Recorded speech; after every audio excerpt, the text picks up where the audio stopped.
What's up everyone, this is Rob. Welcome to Up Next MMA. Today we're going to continue with our list of the top 10 best kickboxers to ever transfer into mixed martial arts and have extended periods of success. Now before we finish off our list, remember to check out part 1 and 2 if you have not already. I'll put a card up top so you guys can just click on it, as well as put it in the description for you. There, we talked about the first 6 names on this list in great detail, and it gives you a good idea of where we're at as a whole, and it basically adds more context to this video as well. Also, please remember to smash the like button and comment if you enjoy the video, as well as subscribe and hit the notification bell so you're notified whenever we have a new video dropping. Alright, let's finish off this list. Number 7, Donald Cowboy Cerrone. Denver's own Cowboy Cerrone began training in kickboxing and Muay Thai when he was 19 years old. He fell in love with martial arts and desired to compete. He would spend the next few years honing his kickboxing skills and competing in amateur competition. Now no one knows exactly where and who Donald fought during these kickboxing fights, but Cowboy did fight for different US kickboxing promotions such as Ring of Fire and Dominion Warrior. Both promotions are local to Denver, and Donald accumulated quite a bit of kickboxing experience before transferring over to MMA. Now, in MMA, he amassed a 7-0 professional record before signing to the WEC, or now the defunct World Extreme Cage Fighting. This is where Donald came into his own as an MMA fighter. Although Cowboy was originally known for his kicks, fast movements, and stinging straight punches, he began to transition from being just a kickboxer to being a well-rounded MMA fighter. Like Valentina Shevchenko, Donald began to blend his kickboxing with his ever-evolving grappling game. Donald began taking opponents down and submitting them from his guard. This continued with his career in the UFC, with wins over Charles Oliveira, Jeremy Stephens, Melvin Gillard, Edson Barbosa, Jimmy Miller, Eddie Alvarez, Miles Jury, Benson Henderson, Alex Oliveira, Mike Perry, Alex Hernandez, Alec Quinta, and many more. These are some high caliber fighters. Donald has finished many of these guys by submission and TKO as well. He's a perfect example of kickboxers and how devastating they can be when they mix their game with lethal grappling and deadly submissions. Donald has almost perfected this style. Although he's fallen on some rough times lately with losing some consecutive fights, Donald has had an extended successful run in the UFC, and I'm excited to see what he does next. Number 8, Darren Till. Till is from Liverpool, England, and started training in kickboxing when he was only 12 years old. He would spend the next few years developing his skills before turning pro at 17. Till would later move to Brazil to fully focus on kickboxing and MMA training, as well as avoid some of the rough streets where he grew up. He stayed in Brazil for almost 4 years, training full-time and having many amateur kickboxing fights, as well as a few MMA fights in the process. Till started his MMA career out at 12-0 before being signed to the UFC. Almost all of these fights came by way of knockout, and Till would use his swift elbows and kicks to finish opponents. In the UFC, he quickly racked up wins and started fighting top guys at welterweight in no time. His list of wins include Donald Cerrone and Stephen Thompson, both of which we talked about earlier on this list, as well as former title challenger Kelvin Gastelum. Till would suffer setbacks against, then welterweight champion Tyron Woodley, as well as BMF champ Jorge Masvidal. But he has shown striking at the most technical level and how it can be successful in MMA. Darren Till is just another seasoned striker who's been able to use his blend of striking to enjoy successful runs in the UFC and in MMA as well. Number 9, Anderson Silva. Although the Spider has no formal amateur or professional kickboxing fights on his record, I think it's only fitting to include him on this list given how successful he was at kickboxing in the cage. The former middleweight king is of Brazilian origin and started training at the infamous Shoot Box Academy when he was very young. He trained alongside fellow legends like Vitor Belfort and Vanderlei Silva.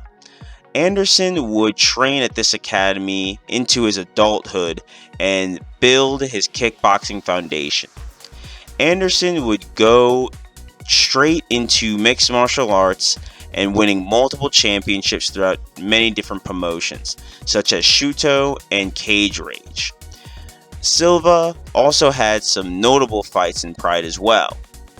Anderson won many of these fights by knockout and TKO, using his timing, distance control, length, and precision with strikes to stun opponents and pull them away. Silva cruised to a 17-4 record before signing with the UFC.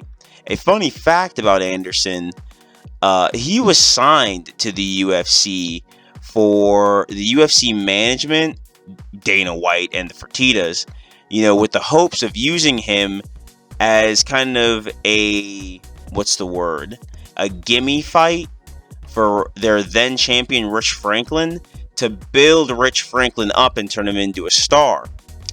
Now, this